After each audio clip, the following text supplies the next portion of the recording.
Un résultat surprenant.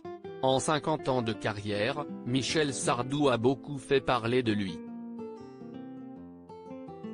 Il a été au cœur de nombreuses rumeurs et polémiques et il a souhaité être transparent dans son autobiographie Je ne suis pas mort. Je dors, dévoilé il y a quelques semaines. Ce vendredi 18 juin, il était l'invité du plateau de Laissez-vous tenter sur RTL. L'occasion pour le chanteur d'évoquer une anecdote, qui l'a beaucoup surpris. Alors qu'il souhaitait connaître ses origines exactes, il a ainsi réalisé un test ADN et le résultat de celui-ci ne lui a pas vraiment convenu. Si est bizarre d'ailleurs, parce que j'ai fait un test ADN pour connaître mes origines.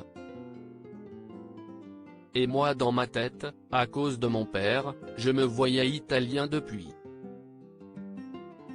Toujours, lance-t-il avant de préciser, j'envoie mon test. Il me revient et qu'est ce que je vois? J'ai 10% d'italien, si est vrai. Mais tout le reste si est écossais, gallois, irlandais, conclut-il. Il a été chamboulé. Face à un tel résultat, Michel Sardou n'a pas pu contenir sa déception. Oh! Et moi qui déteste les Anglais depuis Charles VII.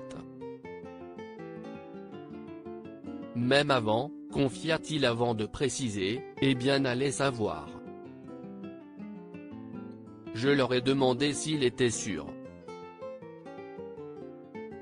Alors qu'il voulait s'assurer de la véracité de ce test ADN, le chanteur a dû faire face à une jeune femme, qui était bien décidée à lui faire oublier ce résultat, et il y a une fille, très marrante d'ailleurs, qui m'a répondu, peut-être que les lacs du Connemara, si est un retour de vos ancêtres, se souvient-il, amusé.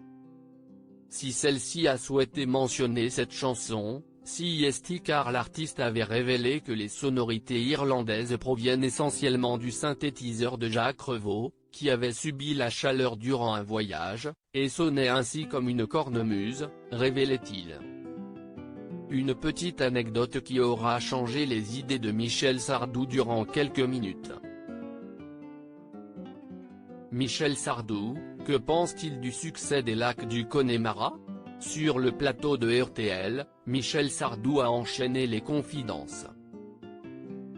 Alors qu'il est revenu sur la création de la chanson Les lacs du Connemara, qui a débuté à cause d'un incident technique, il a ensuite révélé avoir cherché un guide touristique sur l'Écosse mais le parolier Pierre Delanoë n'a pas trouvé.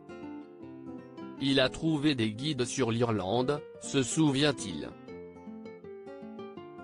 Une découverte qui n'a pas enchanté l'artiste au départ puisqu'il pensait que la chanson ferait un énorme flop.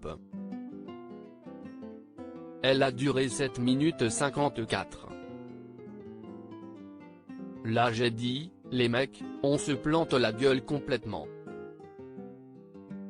Aucune radio ne passe une chanson de près de 8 minutes. Si est pas possible, ça ne marchera pas, assure-t-il avant d'ajouter, et puis vous voyez, si est devenu une des chansons les plus importantes de mon répertoire, conclut-il.